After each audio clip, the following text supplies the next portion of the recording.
안녕하세요. 제이스국의 주식 매매일지입니다.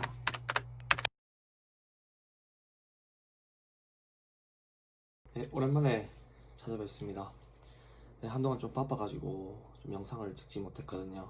그 와중에도 일단 주식은 계속 하고는 있었습니다. 요즘 한때 계속 주식이 폭락장이었었죠. 한때 코스피 코스닥 미국 증시도 빠지면서 하락을 했었습니다. 그래서 저희도 한때 손실을 보고 있었는데 손실을 좀 최소화하기 위해서 조금 매매 운영을 했습니다.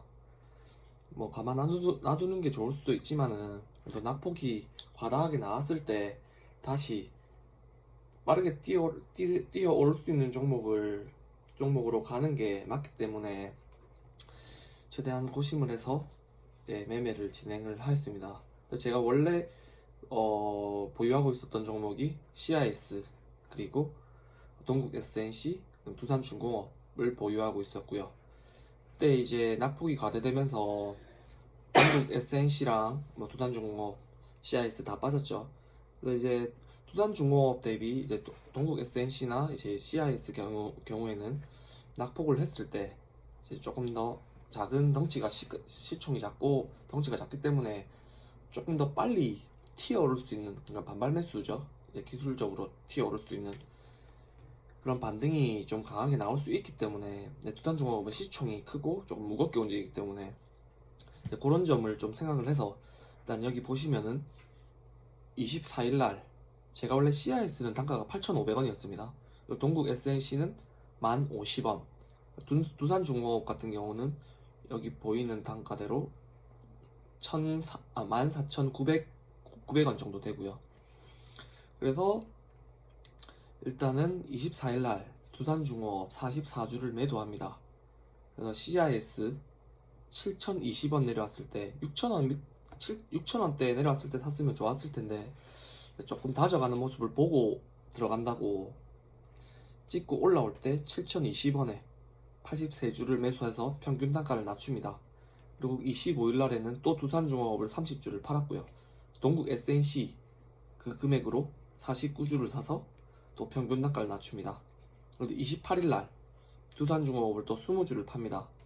두산중공업은 크게 변동폭이 없거든요. 서서히 움직이다가 한 방에 터지는 애기 때문에 일단 좀 손해를 감수하더라도 두산중공업을 다시 또 20주를 팔고요.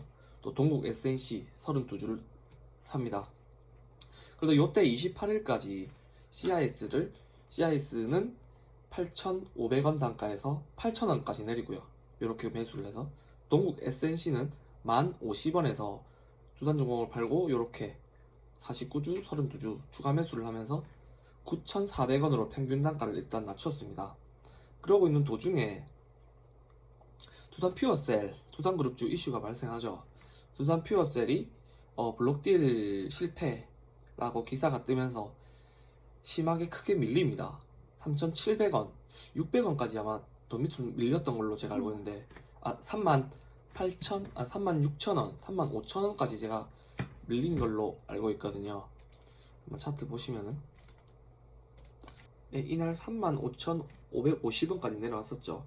그리고 저점 찍고 약간 저점을 찍고 올라갈 때 그때 제가 38,290원이죠. 이때 가감하게 CIS 원래는 이제 이렇게 추가 매수를 하면서 단가를 낮추면서 283주까지 보유하고 있다가 133주를 손해보면서 평균 단가를 낮췄는데 이제 또 손해보면서 매도를 하고요. 동국 SNC는 9,400원까지 단가를 낮췄지만 이제 반등 중에 일단 손해를 보더라도 전략 매도합니다. 왜냐면 두산퓨어셀이 강한 하락이 나왔기 때문에 블록딜이라는 이슈 때문에 하락을 했거든요. 근데 제가 생각했을 때는 두산퓨어셀이라는 회사 자체는 가치는 무너지지 않았는데 블록딜, 두산중공업을 살리기 위한 블록딜 때문에 실패라는 것 때문에 단기적인 하락이라고 보거든요. 저는 그렇기 때문에 과감하게 평균 단가를 낮춰서 조금 전략을 취하려 했던 동국 SNC와 CIS 일부, 동국 SNC 전량 매도를 하고 두산퓨어셀 85주 320만원 들어갑니다. 들어가고요. 그렇게 해서 지금은 반등 나와주고 있죠. 그 다음에 CIS 같은 경우는 원래 150주가 더 남았었는데 그 다음날 조금 흐지부지한 모습을 보였어요. 그리고 이제 그 트럼프하고 바이든 격차가 점점 벌어지고 있죠. 이제 바이든이 유력하다라는 말을 보이기 있었기 때문에 이제 뭐 전기차도 그린 뉴딜을 이제 바이든의 공약 하나인 그런 그린 뉴딜에 있지만은 2차 전지 전기차의 2차 전지 같은 경우는 그 전부터 이미 기대감을 안고 왔었고 이제 바이든이 되면서 수소, 태양광, 풍력 중심으로 한번 날아갈 거라는 그런 예상을 해봤습니다. 그래서 CIS 같은 경우도 물론 놔두면 다 올라갑니다. 동국 SNC 같은 경우도. 근데 더 빠르게 회복을 하고 더 빨리 수익을 챙겨야 되기 때문에 시장이 올라갈 때 빨리 크게 올라갈 애를 갈아타야 됩니다. 그래서 CIS 150주 가지고 있던 것도 전량 매도를 했고요. 손해보면서. 이제 유니슨 같은 경우도 제가 예전에는 잘 안 봤었거든요. 이제 좀 작은 종목이다 보니 급등한 만큼 매물이 튀어나올 때 강하게 떨어지기 때문에 기대감에 못 미치거나 매물이 나올 때 강하게 몰아치기 때문에 유니슨보다는 동국 SNC를 조금 선호를 했었는데 좀 이제 매출이나 기업 재무적으로 봤을 때는 근데 유니슨이 매출이나 이런 거는 예전에 안 좋았지만은 이제 풍력 주로 이제 미국 이런 분야 미국이나 이쪽 부분 쪽으로 수출을 많이 하고 있거든요.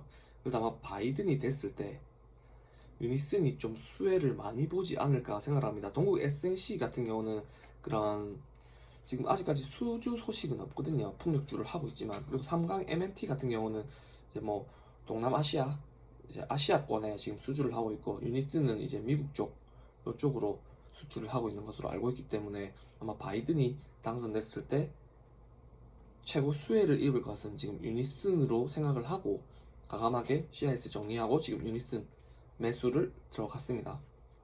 지금 현재 상황은 이렇고요. 예. 그리고 이제 차트 보시면 두산 퓨어셀 제가 요때 보시면은 38,290원 이제 때 매수 들어갔다가 지금 올라오고 있는 형국이죠. 일단 단기 목표가는 지금 5만원까지 보고는 있고요. 일단은 5만원까지 보고 있고 일단 11월 5일인가요? 대선? 미국 대선 그때까지 바이든이 계속 될 거라는 얘기가 나오면 수소, 풍력 다 같이 그린 뉴딜 물론 태양광도 있겠죠.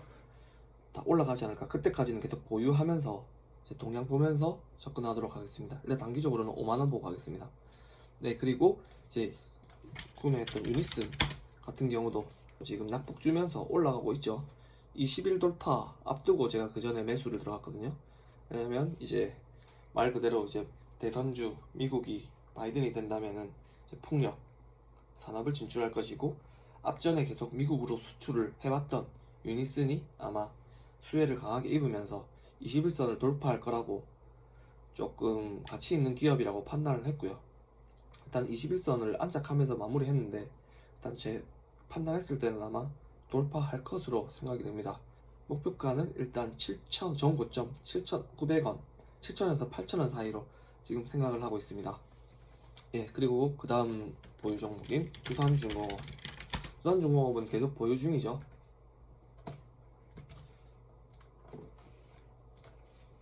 좀 보시면은 두산중공업 같은 경우는 요때 지금 CIS랑 동국 SNC 단가 낮춘다고 일부 매도를 진행을 했고요. 그러면서 단가 낮추면서 그런 전략을 펼쳤고 지금은 이제 분할 매도를 하고 일부 들고 가고 있습니다.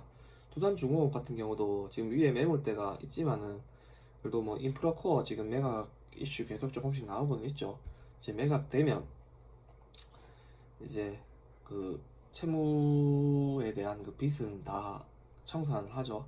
그리고 이제 뭐 문재인 정부도 방문했기 때문에 아마 제가 봤을 때는 이 기업을 죽게 놔두지는 않아요. 그렇기 때문에 얘는 이걸로 제가 전략 매도를 안 하고 중장기로 계속 끌고 갑니다. 올 연말까지. 그 전에는 아마 터질 거로 생각하기 때문에 계속 들고 가고요. 얘는 이슈가 많거든요. 원자력이랑 풍력, 그리고 기업 경영 정상화 등등.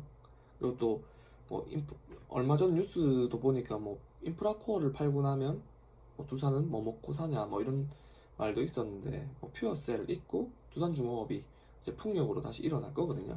그리고 지금 문재인 정부가 많이 도와주고 있기 때문에 정부에서 도와주면 쉽게 일어날 수 있을 거라고 생각합니다. 그래서 외에는 조금 더 들고 가고요. 목표가는 일단 전고점 이상으로 계속 보유, 중장기로 들고 갈 예정입니다. 예, 이상입니다.